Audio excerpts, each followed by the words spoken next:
የሴት ወይዘሮ እንደው በልቶ ጠጥቶ ተኝቶ ተነስቶ በነጠላ ጫማ በሰገነት ላይ ሲመላለስ እንደው ነፋስ ሲቀበል የሴት ወይዘሮ የወንድ መኳንንቱ ንጉስ ሻመት ያንግስ እያለ ሲሰግድለት እንደ ትቢያ ሲበት ሲረገጥለት እንደ ሻሽኔ ተፈለት እንደ ግን ሲረበረብለት አይ በእውነቱ የናቡከደነጾር ዓለምን እንደሰማ አቅርጬ እንደ ግልቀጥቅጬ ገዘዋት እንደኔ ያለ ማን አለ ብሎ ዝም ቢል ወደ ላይ ድምጽ አጣ። ባቢሎንን የፈጠርኳት እኔ ነኝ እንዲህ ያለ ደግሞ መልሶ ዲኮ አይደርሰው እኮ ዝም ካሉት እኮ የማይለው የለው ከዛ ነኝ እንዲህ ያለ ዋላ እግዚአብሔር ወዲያው ጅራት አውጥቶ ጠጉር አውጥቶ አውሬ ያረገው ቀበሮ አረገው አሳማ አረገው እሬ ያረገው ዛሬ የራስ ወታደሮች የምን አሳማ ነው አንተ ረንጃ በለው እየገረፋ አስወጥተው ሰደዱት።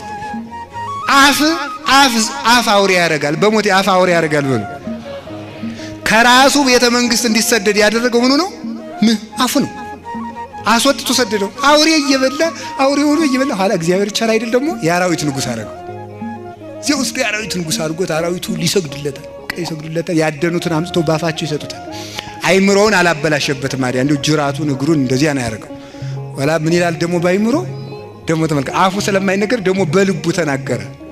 ምን ብሎ ተናገረ መሰላችሁ? እኔ በፊት የነበሩ ነገስታት ሰው ይገዙ ነበር፣ ደግሞ እኔ ሳውሬ መግዛት ጀመርኩ። ይሄስ ጎበዝ ፈጣሪ ነው የመሰለው እውነትም ማለት ነው አለና ይሁላችሁ አፍ ያመጣው ዳቆ ነው ይሁሉ ቆዳውን እግዚአብሔር የውስጡን ገለበጠና ምን አረገው? በውጭ አድርጎ የውስጡን ወደ ውጭ አረገው። ቀድሞ አንበሳ ይሰግድ ነበር። በዚያ በኋላ እዚህ ላይ ትመጣና አንዲቱ ትንኝ እዚህ ላይ ትወጋዋለች፣ ይሮጣል። ወደዚያ በዚያ ትወጋዋለች፣ ይሮጣል። ይሄው አንበሳ ይሰግድልህ የነበረ ትንኝ ያባረርህ ጀመር። ትንኝ ያባረር እስኪ ትንኝ ያባረርህ ጀመር በሉ። አይ ጉድ እናቴ! ድሮ አንበሳ እናባረር ነበር፣ ዛሬ ትንኝ ያባረረን ጀመረ። እንግዲህ ይሄንን ለወርቁ መውሰድ ነው። ወርቅና ሰም ታውቃላችሁ? አዎ ድሮ ብረት የለበሱ አንበሶችን ውስጥ አባረን ነበረ በቅዱሳን ጸሎት።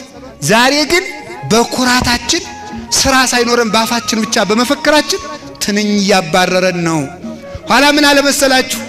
ትንኙም ሲያባረረው ዝንቡም ሲነክሰው ያም ሲነክሰው መጠጊያ ሲያጣ ምን አለ?